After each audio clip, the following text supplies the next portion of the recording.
Hello everyone, आज की video में हम पढ़ने वाले हैं क्लास 10th इकोनॉमिक्स का चैप्टर नंबर 1 जिसका नाम है डेवलपमेंट। हम इस चैप्टर में डेवलपमेंट के बारे में जानेंगे कि डेवलपमेंट क्या होता है, कैसे होता है, इसे कैसे मेज़र किया जाता है और हमारी लाइफ कैसे बेहतर हो सकती है। हम इस चैप्टर के हर एक टॉपिक को अच्छे से विजुअल्स और एनिमेशन की मदद से कंप्लीट करेंगे। तो विदाउट वेस्टिंग योर टाइम चलिए स्टार्ट करते हैं।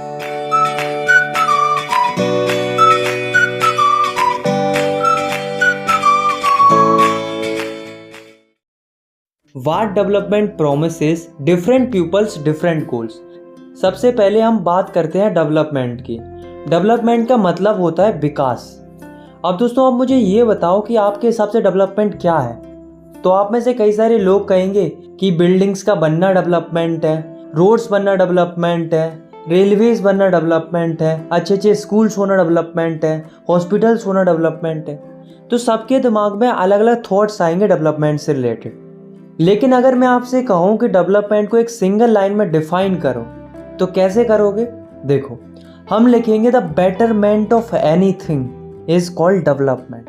मतलब किसी चीज़ का पहले से बेहतर हो जाना डेवलपमेंट कहलाता है। आए समझ में? अब दोस्तों अलग अलग लोगों के जो डेवलपमेंटल गोल्स होते हैं वे अलग अलग होते हैं। फॉर एग्जाम्पल एक किसान है तो वो क्या चाहता है? वो चाहता है कि उसकी जो फसल है उसका उसे ज़्यादा से ज़्यादा दाम मिले, यानी कि वो उसका डेवलपमेंटल गोल है। सिमिलरली एक मजदूर है तो वो क्या चाहता है? वो चाहता है कि उसे एक दिन की ज़्यादा से ज़्यादा मजदूरी मिले, तो वो उसका डेवलपमेंटल गोल है। जैसे मान लो एक लड़का है, उसे कार चाहिए तो कार उसके लिए एक डेवलपमेंटल गोल है। एक लड़की है, उसे सिंगर बनना है तो सिंगर बनना उसके लिए डेवलपमेंटल गोल है। तो यहाँ से हमें क्या पता चला कि अलग अलग लोगों के जो डेवलपमेंटल गोल्स होते हैं वे अलग अलग होते हैं, यानी कि different pupils can have different developmental goals। लेकिन दोस्तों कई बार ऐसा भी होता है कि जो एक के लिए डेवलपमेंट होता है वो दूसरे के लिए डेवलपमेंट नहीं होता है, बल्कि डिस्ट्रक्टिव भी हो सकता है। फॉर एग्जाम्पल आप चाहते हो कि डैम बन जाए क्योंकि इससे हमें फ़ायदा है, हमें अच्छी इलेक्ट्रिसिटी मिलेगी प्लस अच्छी वाटर सप्लाई भी मिलेगी। लेकिन दोस्तों जो वहाँ की ट्राइबल पॉपुलेशन है उनके लिए ये अच्छा नहीं है, क्योंकि अगर डैम बनता है तो उन्हें तो अपनी पोजीशन छोड़नी पड़ेगी और उन्हें कहीं और शिफ्ट होना पड़ेगा। तो यही मैं आपको बताना चाहता हूँ कि जो एक के लिए डेवलपमेंट होता है वो ज़रूरी नहीं है कि वो दूसरे के लिए भी डेवलपमेंट ही हो, बल्कि नुकसानदायक भी हो सकता है, जैसा कि हमने इस एग्जाम्पल में भी देखा। तो हम लिख सकते हैं what may be development for one may not be development for other, it may be destructive. Next topic है हमारा इनकम एंड अदर गोल्स। दोस्तों आज के समय में सबके अलग अलग गोल्स हैं, लेकिन सब में एक चीज़ कॉमन है, सबको पैसा जरूर चाहिए। एक किसान है, उसको अपनी फसलों का अच्छा दाम चाहिए। एक मजदूर है, उसे एक दिन की ज़्यादा से ज़्यादा मजदूरी चाहिए। एक बिजनेसमैन है तो उसे ज़्यादा से ज़्यादा प्रॉफिट चाहिए। अगर मैं साफ साफ शब्दों में कहूँ तो एवरीबॉडी वांट्स मोर इनकम, या हम कह सकते हैं एवरीबॉडी वांट्स मोर मनी। सबको पैसा जरूर चाहिए। लेकिन दोस्तों ये एक रियलिटी है कि पैसा ही सब कुछ नहीं होता। ऐसा मैं क्यों कह रहा हूँ, इसके पीछे रीज़न है।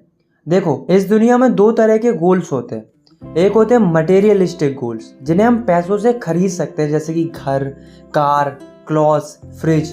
तो ये मटेरियलिस्टिक गोल्स होते हैं। दूसरे होते हैं नॉन मटेरियलिस्टिक गोल्स, जिन्हें हम पैसों से नहीं खरीद सकते, जैसे कि equality, freedom, friendship, love, security, respect. तो ये नॉन मटेरियलिस्टिक गोल्स होते हैं। तो कहने का मतलब ये है कि इंसानों के डेवलपमेंट के लिए पैसा ही सब कुछ नहीं होता, बल्कि उसके साथ साथ लोगों को इन सब की भी ज़रूरत होती है। जैसे मान लो एक व्यक्ति है, उसकी एक बाहर की कंट्री में जॉब लग गई, उसे खूब पैसा मिल रहा है, वो अच्छा खासा कमा भी रहा है, लेकिन वहाँ पर उसके साथ डिस्क्रिमिनेशन हो रहा है, यानी कि उसे इक्वालिटी नहीं मिल रही है, जॉब सिक्योरिटी नहीं मिल रही है, रिस्पेक्ट नहीं मिल रही है।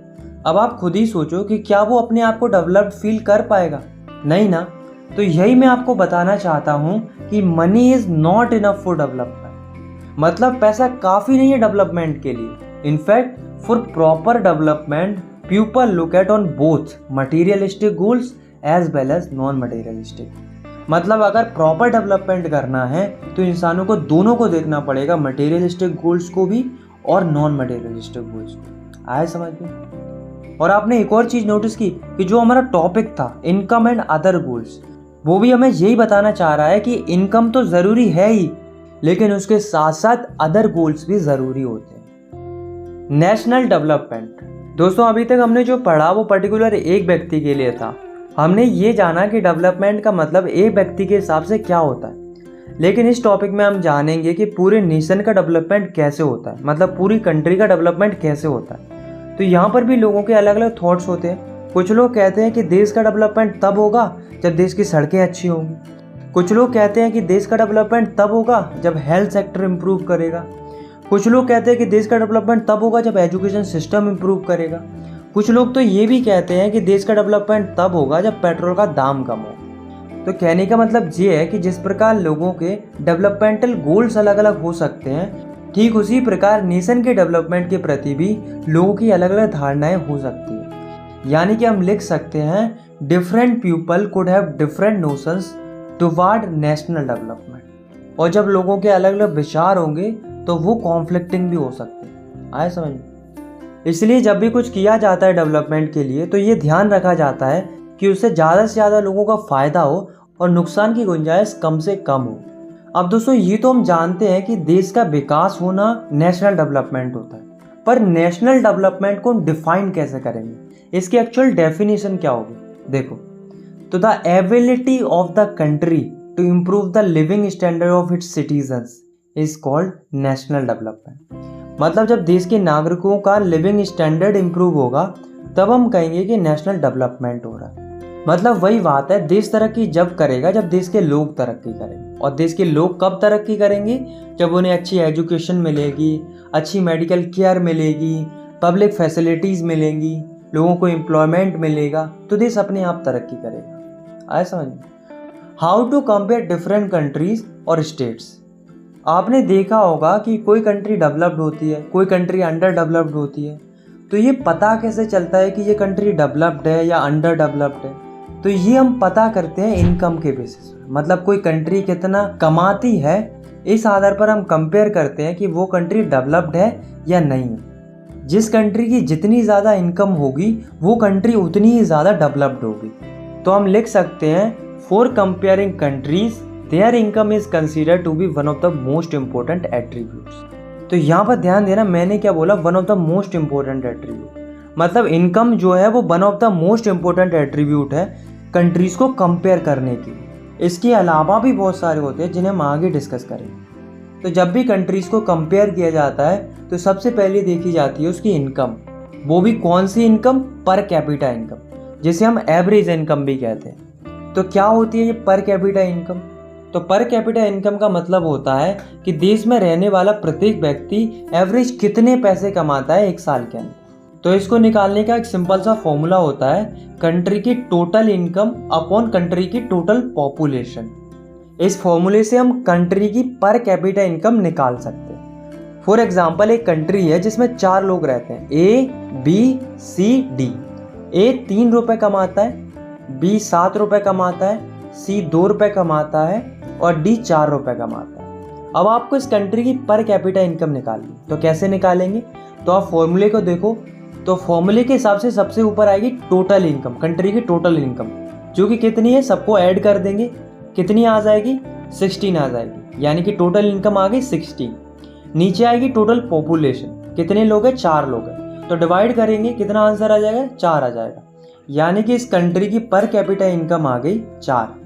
आए समझ में कि पर कैपिटा इनकम क्या होती है और उसे कैसे निकालते हैं। अब आते हैं मुद्दे की बात पर, ये पता कैसे करते हैं। तो होता क्या है कि जो वर्ल्ड बैंक होता है वो एक रिपोर्ट जारी करता है जिसका नाम है वर्ल्ड डेवलपमेंट रिपोर्ट।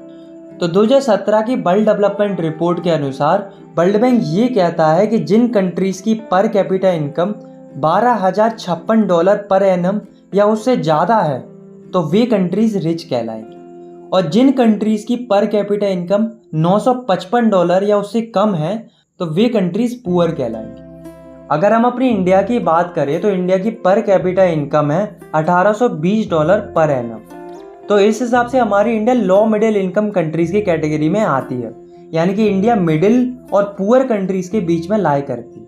आए समझ में? तो वर्ल्ड बैंक के हिसाब से जितनी भी रिच कंट्रीज होती हैं वे जनरली डेवलप्ड कंट्रीज कहलाती हैं, middle east and certain other small countries को छोड़कर। ऐसा क्यों?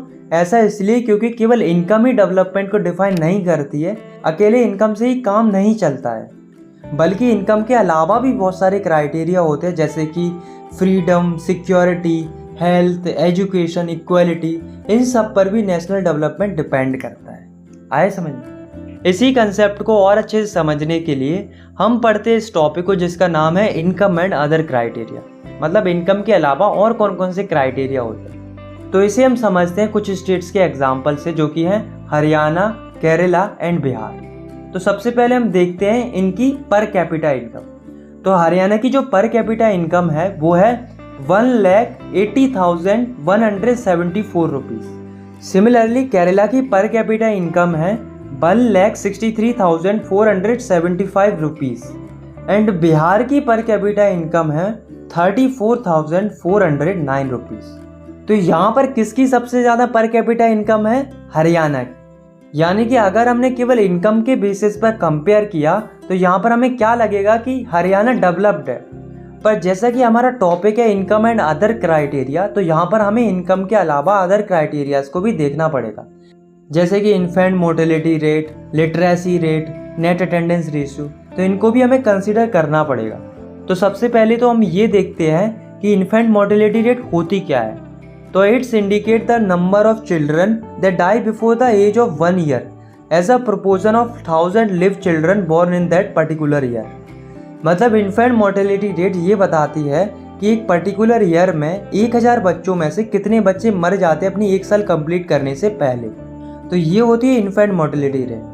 तो इन्फेंट मोर्टेलिटी रेट जितनी ज़्यादा कम होगी उतना ही अच्छा होगा। तो हरियाणा की इन्फेंट मोर्टेलिटी रेट है 30, केरला की है 10 और बिहार की है 35। तो यहाँ पर इन्फेंट मोर्टेलिटी रेट किसकी कम है? केरला की। तो इसका मतलब क्या है कि केरला इस फील्ड में इन दोनों से आगे है।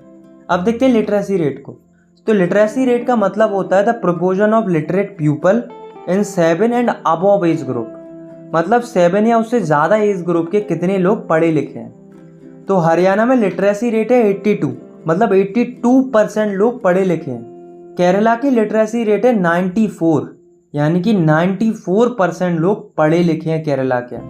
और बिहार की लिटरेसी रेट है 62, यानी कि बिहार में 62% ही लोग पढ़े लिखे हैं। तो यहाँ पे हमें क्या पता चला कि जितनी ज़्यादा लिटरेसी रेट उतनी ही ज़्यादा पढ़े लिखे लोग।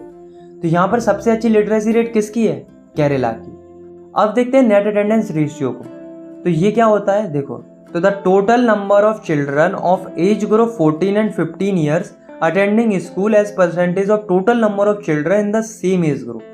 मतलब 14 से 15 साल के जो बच्चे हैं उनमें से कितने बच्चे स्कूल अटेंड करते हैं। तो अगर हम देखें हरियाणा को, तो हरियाणा का नेट अटेंडेंस रेशियो है 61।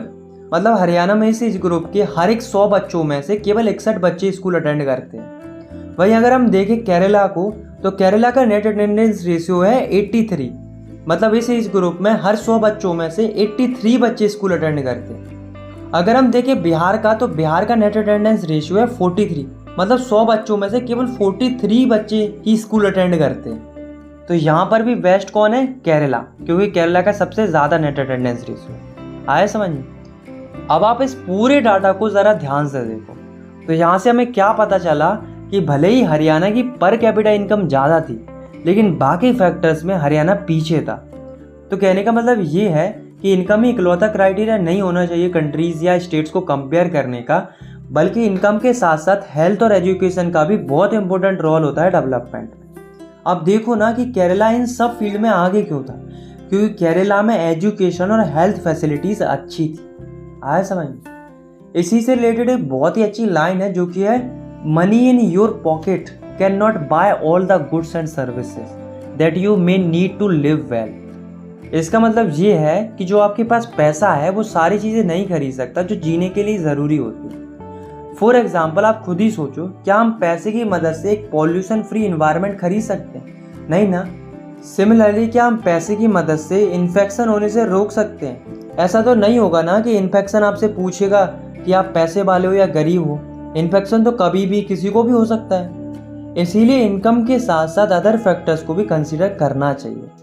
पब्लिक फैसिलिटीज़, तो जैसा कि नाम से ही पता चल रहा है कि ऐसी फैसिलिटीज जो पब्लिक को दी जाती हैं गवर्नमेंट के द्वारा, ताकि लोग अच्छे से अपना जीवन जी सके और उनका ओवरऑल डेवलपमेंट हो सके, उन्हें पब्लिक फैसिलिटीज कहते हैं। तो हम लिख सकते हैं public facilities are the those basic facilities which are provided to all citizens by the government for their wellbeing and overall development. For example जैसे कि एजुकेशन हो गया, हेल्थ हो गई, सिक्योरिटी हो गई, फूड हो गया, तो ये पब्लिक फैसिलिटीज़ होती हैं जो गवर्नमेंट प्रोवाइड कराती हैं लोगों के लिए। तो जितनी ज़्यादा अच्छी पब्लिक फैसिलिटीज़ लोगों को मिलेगी, लोगों की लाइफ भी उतनी ही ज़्यादा बेहतर होती जाएगी। इसलिए कुछ स्टेट्स में जो पब्लिक डिस्ट्रीब्यूशन सिस्टम है वो भी बहुत अच्छे से काम कर रहा है, ताकि लोगों को अच्छी हेल्थ और न्यूट्रिशन मिलता रहे। बॉडी मास इंडेक्स यानी कि BMI। तो बॉडी मास इंडेक्स होता क्या है? तो ये क्राइटेरिया होता है जिसकी मदद से हम किसी भी पर्सन के हेल्थ स्टेटस को बता सकते हैं कि वो नरिश्ड है या अंडर नरिश्ड है या ओवर वेटेड है। यानी कि हम लिख सकते हैं body mass index is the criteria which is used to find out whether a person is nourished, under nourished और ओवर वेटेड। अब बॉडी मास इंडेक्स निकालते कैसे हैं? How to find body mass index? देखो, इसका एक फॉर्मूला होता है जो कि है वेट अपॉन हाइट का स्क्वायर। वेट आपको केजी में लेना है और हाइट आपको मीटर में लेनी। तो मान लो कोई व्यक्ति है, उसका वेट है 120 केजी और उसकी हाइट है 2 मीटर्स। अब हमें इसका बॉडी मास इंडेक्स निकालना है। तो ऊपर रखेंगे वेट जो कि है 120 केजी, नीचे रखेंगे हाइट और उसका करेंगे स्क्वायर। कितना आ जाएगा? 4। तो ये कट जाएगा, कितना आ जाएगा? 30। यानी कि जो बॉडी मास इंडेक्स है इस व्यक्ति का वो आ गया 30। तो इस तरीके से आप किसी भी व्यक्ति का बॉडी मास इंडेक्स निकाल सकते हो। आया समझ में? तो जिस किसी भी व्यक्ति का बॉडी मास इंडेक्स 18 से कम होता है तो वो कुपोषित होता है, यानी कि अंडर नरिश्ड रहता है। और जिसका बॉडी मास इंडेक्स 25 से ज़्यादा होता है वो ओवरवेटेड रहता है। और जिसका बॉडी मास इंडेक्स 18 से 25 के बीच में रहता है वो होता है फिट, यानी कि नरिश्ड। तो इस हिसाब से ये जो व्यक्ति है वो ओवरवेटेड है क्योंकि इसका बॉडी मास इंडेक्स 25 से ज़्यादा है। आया समझ में कि बॉडी मास इंडेक्स क्या होता है और इसे कैसे निकालते हैं। अब दोस्तों एक ऑर्गेनाइजेशन है जिसका नाम है UNDP, यानी कि यूनाइटेड नेशन डेवलपमेंट प्रोग्राम। तो ये क्या करता है? ये एक रिपोर्ट जारी करता है जिसका नाम है ह्यूमन डेवलपमेंट रिपोर्ट। तो ये ह्यूमन डेवलपमेंट रिपोर्ट है क्या? चलिए जानते हैं। तो जैसा कि हमने देखा था कि जो वर्ल्ड बैंक था वो कंट्रीज़ को कंपेयर करता था इनकम के बेसिस पर, और फिर इनकम के बेसिस पर ही कंक्लूड करता था कि कौन सी कंट्री डेवलप्ड है और कौन सी कंट्री डेवलप्ड नहीं है। ठीक उसी तरह से जो ह्यूमन डेवलपमेंट रिपोर्ट है वो भी कंट्रीज़ को कंपेयर करती है, पर ये इनकम के साथ साथ एजुकेशन और हेल्थ को भी कंसीडर करती है और एक ह्यूमन डेवलपमेंट इंडेक्स तैयार करती है जिससे कंट्रीज़ को रैंक किया जाता है on the basis of their development. तो इसी से रिलेटेड आप इस डाटा को देख सकते हो जिसमें अलग अलग कंट्रीज़ को कंपेयर किया गया है on the basis of income, life expectancy and schooling. और इसमें ये लास्ट में दी गई है ह्यूमन डेवलपमेंट इंडेक्स की रैंकिंग, मतलब डेवलपमेंट के आधार पर कौन सी कंट्री किस रैंक पर आती है ये यहाँ पर दिया हुआ है। तो अगर हम इंडिया को देखें तो according to human development report of 2019 India पूरे वर्ल्ड में 131th रैंक पर आती है डेवलपमेंट के बेसिस पर। India occupies 131st rank in world on the basis of development. आया समझ में? Sustainability of development. दोस्तों आज के समय में क्या हो रहा है कि जो लोग हैं वे डेवलपमेंट के पीछे इस कदर भाग रहे हैं कि भी ये नहीं सोच रहे हैं कि इससे हमें फ्यूचर में नुकसान भी भुगतने पड़ सकते हैं। लोग डेवलपमेंट के लिए वाटर का ओवर यूज़ कर रहे हैं जिस वजह से वाटर लेवल डिक्रीज हो रहा है, पॉल्यूशन क्रिएट कर रहे हैं, पेड़ काट रहे हैं, क्रूड ऑयल का ओवर यूज़ कर रहे हैं। अब आप खुद ही सोचो कि ऐसा डेवलपमेंट क्या मतलब का जिससे हमारा इन्वायरमेंट डैमेज हो रहा हो। दोस्तों किसी रिपोर्ट में ये बताया गया है कि अगर लोग इसी रेट से क्रूड ऑयल का इस्तेमाल करते रहे तो आने वाले लगभग 50-60 सालों में रिजर्व क्रूड ऑयल ख़त्म हो जाएगा। तो जो सस्टेनेबिलिटी ऑफ डेवलपमेंट का जो कंसेप्ट है वो भी यही बताता है कि डेवलपमेंट करो पर इस तरीके से करो कि जो हमारा इन्वायरमेंट है वो डैमेज ना हो और जो फ्यूचर जनरेशन है उनकी नीड्स के साथ भी कॉम्प्रोमाइज़ ना हो, ताकि फ्यूचर में भी सस्टेनेबिलिटी बनी रहे। तो यहाँ पर हमारा जो चैप्टर है वो ख़त्म होता है। आई होप आपको ये वीडियो पसंद आई होगी। अगर आपको ये वीडियो पसंद आई तो आप इस वीडियो को लाइक कर सकते हो और चाहो तो आप इस चैनल को सब्सक्राइब भी कर सकते हो क्लास 10th की वीडियोस आगे देखने के लिए। बाकी मिलते हैं नेक्स्ट वीडियो में, तब तक के लिए टेक केयर, बाय बाय। और हाँ, नेक्स्ट वीडियो में हम कंप्लीट करेंगे हिस्ट्री के सेकंड चैप्टर को जिसका नाम है नेशनलिज्म इन इंडिया। तो stay updated with sunlight study.